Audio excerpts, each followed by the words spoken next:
Welcome back to Growing Bonds. Today we'll be talking about outtowing. A few weeks back, I made a video on intowing or pigeon towing, and I got the question of like, oh wait, but my child outtows. What about that? So, the question is, does the child walk like a duck or not?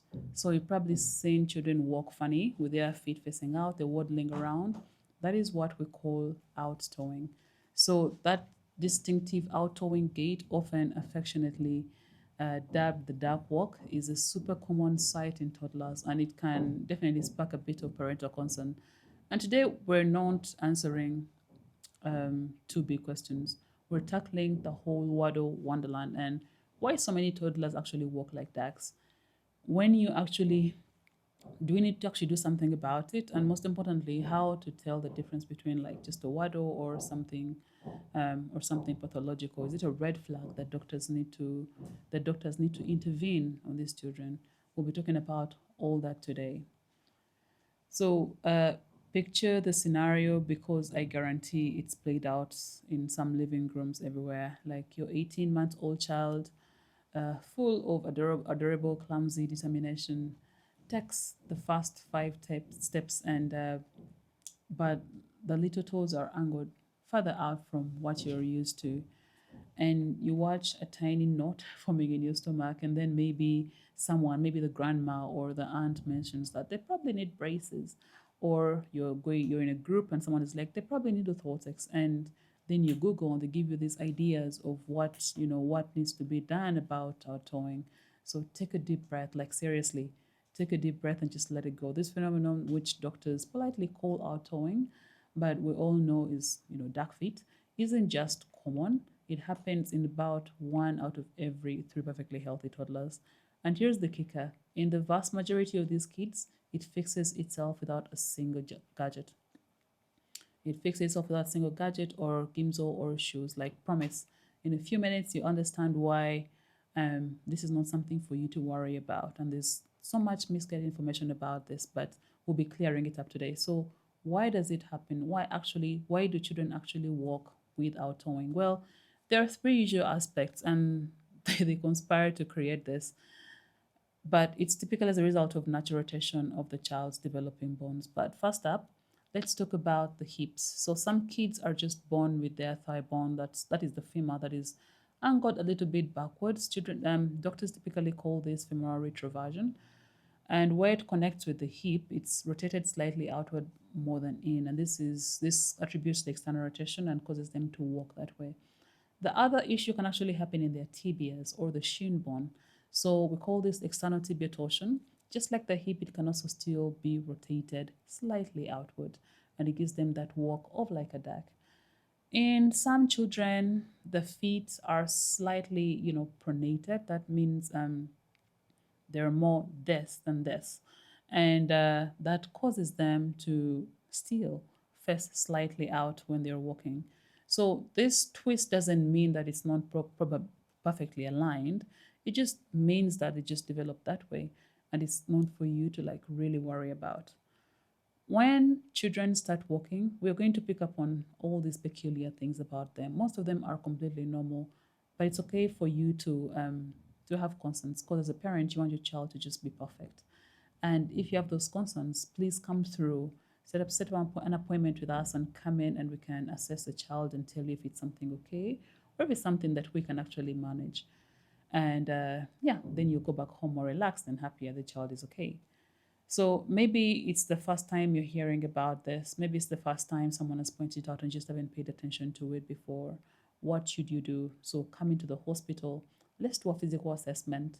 Let's get x-rays if we must. And let's just see them walk or run around. Sometimes they're too nervous when they do come to the hospital. So when you're at home, take a video of them walk around. Take a video of them do all these things that you're concerned about. So when you come in, and when they are anxious about being in the doctor's room, you can show us that video and we can assess it and tell if it's okay or if there's a problem. Let's talk about normal versus not. All right, so you know why it happens, but still have very many questions. Is it normal? Should I wait? And here's the deal: mild outtowing, noticed, slowly improves over time. Sometimes it stays as is, sometimes it gets better. Most kids, and I mean the vast majority, will naturally straighten out to like a neutral gait by the time they're about 6 to 8 years, and that's right. There's no need, they don't need a cast, they don't need a brace, they don't need any special stretching. I mean, that'll just make them cry. Just naturally, they'll go into the direction that we want them to go. On the flip side, there are some that may not, right? And if we've told you to wait it out, but you're noticing it's maybe getting worse or just unhappy about it, book an appointment, come in, let's see. What are those things? It's especially if one side is more than the other, all right? This can point to things like developmental dysplasia of the hip, DDH, and early detection of this is important because it needs treatment as early as we can identify it. Your child might also be having outtoeing together with a limp. So outtoeing especially shouldn't be painful. Outtoeing should be painful. So if your child is outtoeing but also limping, then something may be off. Come in and let's assess it. If the outtoeing dramatically worsens, typically outtoeing will either get better or stay as is. If it's getting worse, then something is not right and you still need to come in and we can have a look at it. This warrants a professional look.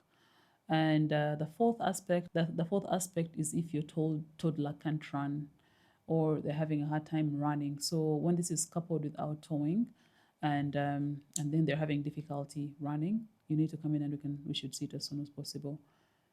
The final aspect is if the outtoeing is coupled with developmental delays. Sometimes children have underlying neurological conditions or underlying conditions really that can predispose them to these delays. And if you're noticing these together with the outtoeing, then that has to be assessed as well. When you come in, we'll do a physical examination, do a gait analysis. That just basically means seeing them walk up and down and seeing how their feet are behaving and how their whole leg is behaving. What do we do about outtoeing? Like I mentioned earlier, we routinely observe and see how they do over time. The one thing we know is that most of these things, as the child grows, they seem to get better.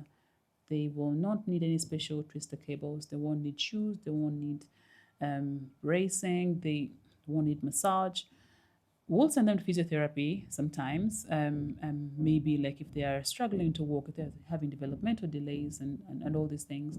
And that is not the treatment for that per se, but it might help something else that is going on. So let your toddler spend time running around, just being a child generally, enjoying childhood, and don't worry too much about this, especially if it's been assessed by the doctor and you've been told it's fine.